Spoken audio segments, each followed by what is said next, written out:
और भारत में जहां सभी वर्गों को बराबरी का हिस्सा मिल रहा है, वही समाज के उत्थान के लिए कई वर्ग लगातार कार्य कर रहे हैं। और इसी बीच ब्राह्मण समुदाय भी समाज की दिशा और दशा बदलने के लिए प्रयासरत है, जिसको लेकर आदर्श ब्राह्मण फाउंडेशन पूरे भारत में ब्राह्मण एकजुटता का संदेश दे रहा है।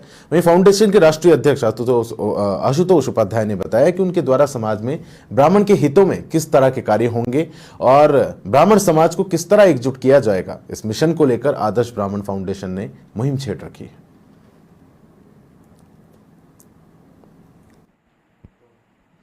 भारत देश की बात किया जाए तो भारत देश में सभी जात सामान्य हैं और अगर सामान्यता को देखा जाए तो सभी जात अपना अपना कार्य करते हुए नजर आ रहे हैं। अब जिस तरीके से देखा जाए वैश्य समाज, क्षत्रिय समाज, अन्य समाज अपने अपने संगठन के साथ लेकर चलते हुए नजर आ रहे हैं। ऐसे में ही बात किया जाए तो ब्राह्मण समाज भी पूरी तरह से एकजुट हो चुका है और आज जिस तरह से बात करें तो ब्राह्मण समाज को लगातार एक नई प्रेरणा के साथ किस तरीके से आगे बढ़ाना है, उनके जो कार्य हैं उनको किस तरीके से करना है, इन सब चीज़ों को देखते हुए कहीं ना कहीं अब संगठन पूरी तरह से लोगों के तैयार हो चुके हैं।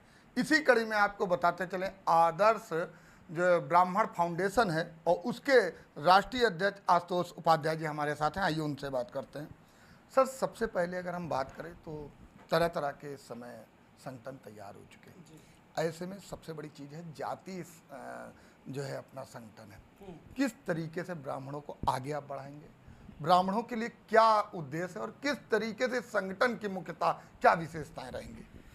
सबसे पहले तो मैं आपको धन्यवाद देना चाहता हूं कि आपने ये बहुत ही गंभीर विषय उठाया है कि ब्राह्मणों की समस्या को लेकर। विशेष रूप से हम उत्तर प्रदेश की बात करते हैं। ब्राह्मणों की आबादी अगर देखा जाए तो 20% से ज़्यादा आबादी है, लेकिन एक राजनीतिक और सामाजिक वर्चस्व यहाँ पे कुछ दिखाई नहीं देता है। ब्राह्मणों की स्थिति, ब्राह्मणों की हत्या, ब्राह्मण विप्र कल्याण बोर्ड बनना चाहिए, ऐसे बहुत से समस्याएं हैं जो इसको लेकर हम ये वास्तविकता जो है सरकार से भी बात करना चाहते हैं और जनता के बीच में बात रखना चाहते हैं। और ब्राह्मण कभी भी जाति व्यवस्था का समर्थन नहीं किया है, ब्राह्मण ने हमेशा वर्ण व्यवस्था का समर्थन किया है। ब्राह्मण सबके कल्याण की बात करता है, तो यहाँ पे हमारे कल्याण की बात क्या हो रही है? ब्राह्मणों की बात देखिए कि ये स्थिति है कि कहीं ना कहीं जो गरीब तबका ब्राह्मण है, जो गरीब वर्ग है, उसको किस प्रकार की सरकारी सुविधाएं मिल रही हैं, सरकार से क्या लाभ मिल रहा है उसको, तो ये हमको देखना ज़रूरी हो रहा है। तो ये सब चीज़ें जो है हमारे आगे, ये सब विषय जो होंगे, इसको लेकर हम बहुत सी चीज़ें एक्टिविटीज़ कर रहे हैं और इसमें हम और भी आगे करते रहेंगे। और आगे आपने जो सवाल पूछा है कि सभी वर्ग के लोग ब्राह्मणों का सब अपना अपना संगठन बना रहे हैं। ब्राह्मण संगठन का जो कर्तव्य होना चाहिए कि समाज में एकजुटता को लेकर, अपना समाज के साथ साथ हर एक वर्ग का उद्धार हो, इसको लेकर हम आगे बढ़ेंगे। वहीं अगर बात किया जाए तो तुलसी के पेड़ की तरह ब्राह्मण होता है, आप जिधर चाहें उधर उसको झुका दें। ब्राह्मण बहुत जल्दी बातों में आ जाता है। हाँ। अगर राजनीतिक माहौल की बात करें, अन्य माहौल करें, ब्राह्मण को जरा सा भी प्रलोभन दीजिए और ब्राह्मण टूट जाता है। हाँ। ऐसे में किस तरीके से आप इस ब्राह्मण को एकजुट करेंगे, क्योंकि ब्राह्मणों को एकजुट करना, हाँ, एक तराजू पे जो है पूरी तरह से मेंढकों को रखना है। हाँ। तो इस चीज को किस तरीके से आप करेंगे? देखिए, ये बात तो आप बिल्कुल सही बोल रहे हैं कि ब्राह्मणों को एकजुट करना एक बहुत बड़ी समस्या है, लेकिन ये एक कहावत बन गई है, पहले से एक अवधारणा बन गई कि ब्राह्मण एकजुट नहीं होते हैं। अरे ब्राह्मण जब एकजुट नहीं होते तो इनकी आबादी बहुत ज़्यादा है, क्यों नहीं एकजुट होंगे? लेकिन समस्या ये है कि जब कोई चीज़ समस्या पे बात आती है तब ब्राह्मणों को समझ में आता है कि हमारा कोई संगठन का बात, हमारे संगठन का कोई ऐसा लीडर बने, जो एक ऐसा नेता बने जो सरकार से ये सवाल पूछ सके। आज बहुत सी चीज़ें, समस्याएं हो रही हैं, चाहे वो आर्थिक समस्या हो रही है, शिक्षा के क्षेत्र में, चिकित्सा के क्षेत्र में, लेकिन ब्राह्मण प्रबुद्ध है, उसके पास बुद्धि विवेक है। आप बोल रहे हैं कि कोई भी राजनीतिक दलों का प्रबोधन, ये बात बिल्कुल सही है कि आज भी बहुत सी राजनीतिक पार्टियां जो हैं अपनी बातों में लेकर उनको किसी न किसी तरह से डाइवर्ट करती हैं, लेकिन ब्राह्मणों को ये सोचना चाहिए कि हमारा समाज का उत्थान जो आज के 100-200 साल पहले और आज भी बहुत साल पहले राजनीतिक जो वर्चस्व ब्राह्मणों का बना था, वो कहाँ है? किसी भी पार्टी की बात हम कर रहे हैं, हम किसी राजनीतिक पार्टियों की बात हम नहीं कर रहा हूं, मैं अपने समाज की बात कर रहा हूं कि हम अपने समाज को लेकर उत्तर प्रदेश में मजबूती के साथ इसको आगे बढ़ाएंगे और आगे लेकर चलेंगे। वहीं अगर देखा जाए, ब्राह्मण को भिक्षुक के रूप में देखा जाता है। साफ कहना है कि ब्राह्मण एक भिक्षुक है और वो किसी भी नेतागिरी या किसी अच्छे पद पे नहीं बैठना चाहता है, लेकिन आज की डेट में देखा जाए तो अच्छे अच्छे पदों पर ब्राह्मण पूरी तरह से स्थान पे बैठे हुए हैं। ऐसे में जो आप सबको एकजुट करेंगे, उनकी समस्याओं को लेंगे, आखिर अपने संगठन के द्वारा किस तरीके से इन लोगों को आगे बढ़ाएंगे? देखिए, हर एक चीज़ों का हर एक कार्य का एक संवैधानिक दायरा होता है। हम संवैधानिक दायरा में होते हुए बात कर रहे हैं। ब्राह्मण के पास शिक्षा का बहुत बड़ा अधिकार है और ब्राह्मण शिक्षित वर्ग है, और आज भी बड़े अच्छे ऊंचे ऊंचे पदों पे ब्राह्मणों ने ही अपना सब कुछ किया हुआ है। हम एक चीज़ समझ पाते हैं कि जब कोई ब्राह्मण किसी पावर में रहता है या अधिकार में रहता है, तब तक वो ब्राह्मण की हक की बात नहीं करता है। लेकिन जैसे रिटायर हो जाता है या फिर कहीं किसी पद से जब पदों हट जाता है, तब वो ब्राह्मण हित की बात करने लगेगा, सामाजिक बात करने लगेगा, फिर राजनीतिक संगठन बनाने लगेगा या फिर किसी राजनीतिक दल का ब्राह्मण चेहरा बनने की नेता बनता है।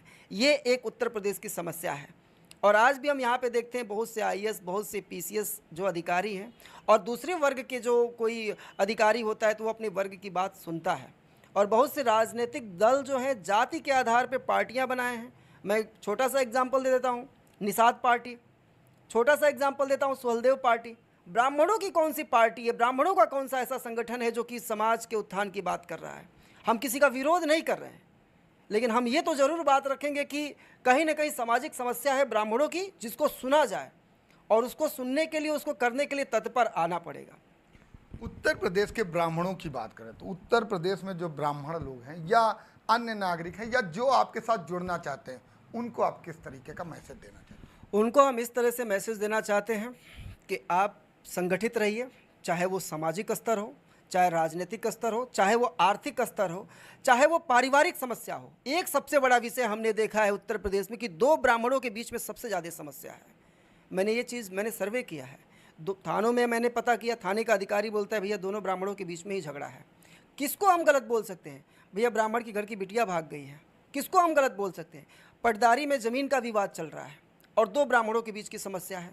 तो ये पारिवारिक समस्या जो है, हम आपके चैनल के माध्यम से बोलना चाहता हूँ कि कहीं ना कहीं एक एकजुटता के साथ आपसी सामंजस्य बनाकर इसको रहा जाए, और इसको रहने के साथ साथ पूरे प्रदेश में आपका एक सामाजिक और राजनीतिक वर्चस्व होना चाहिए। इस बात का भी ध्यान देना चाहिए, और इसको लेकर हम चाहेंगे कि आदर्श ब्राह्मण फाउंडेशन के माध्यम से इस विषय को लेकर गंभीरता से हम लोग आगे बढ़ें और मिलकर कार्य करें, ये हम आह्वान करना चाहेंगे। आशुतोष जी, एक आखिरी सवाल है। अभी 25 अगस्त को आप एक प्रेस कॉन्फ्रेंस करने जा रहे हैं, क्या उसमें होगा, किस तरीके से ये कर रहे हैं, और मुख्य आपका इस प्रेस कॉन्फ्रेंस करने का क्या उद्देश्य और लोगों को किस तरीके से आमंत्रित कर रहे हैं? सरकार, आदरणीय मुख्यमंत्री योगी आदित्यनाथ जी का जो सरकार है, बहुत ही सुसज्जित तरीके से कार्य कर रही है। कोई इसमें बात नहीं है कि हम कुछ अलग बोलें। समस्या हमारी ये है कि हमारा जो एक विप्र कल्याण बोर्ड होना चाहिए, जिसमें एक राज्य मंत्री होना चाहिए, जो ब्राह्मण समाज की जो संवैधानिक समस्याओं को देखे। फिर हमारा उत्तर प्रदेश के लखनऊ शहर में एक ब्राह्मण समाज का भवन होना चाहिए, जिसमें सांस्कृतिक अपनी जो बैठक हो, अपनी समस्याओं को लेकर ये सब कार्य हो। पिछले कई सालों में गलत तरीके से SC/ST एक्ट लगा है, जो गलत तरीके से जो ब्राह्मणों को फंसाया गया, और उस चक्कर में उससे उत्पीड़न में होकर आदमी आत्महत्या किया है। मिश्रा परिवार एक बहुत जल्द मैंने किया। बहुत सी ऐसी समस्याएं हैं जो ब्राह्मणों को लेकर, यही हमारा प्रेस कॉन्फ्रेंस में उद्देश्य है कि हम लोग आपस में मिलकर, ये एक पारिवारिक और सामाजिक चिंतन है, इसको लेकर हमने बैठक रखा हुआ है और इसी कार्य को लेकर हम आगे बढ़ने वाले हैं। आज की खास बात में अगर हम बात करें तो हमारे साथ इसमें राष्ट्रीय अध्यक्ष आशुतोष उपाध्याय जी थे, जिन्होंने बताया कि आदर्श ब्राह्मण फाउंडेशन के क्या कार्य होंगे, किस तरीके का उद्देश्य होगा, और लगातार उनका साफ कहना है मैं किसी भी जात का या किसी का विरोध नहीं कर रहा हूं, मैं ब्राह्मणों के हित की बात करने के लिए मात्र ये फाउंडेशन चला रहा हूं। और लगातार अगर देखा जाए तो इस फाउंडेशन में जो जो लोग जुड़ेंगे आने वाले समय में उनके हितों में कार्य करते हुए दिखाई पड़ेंगे।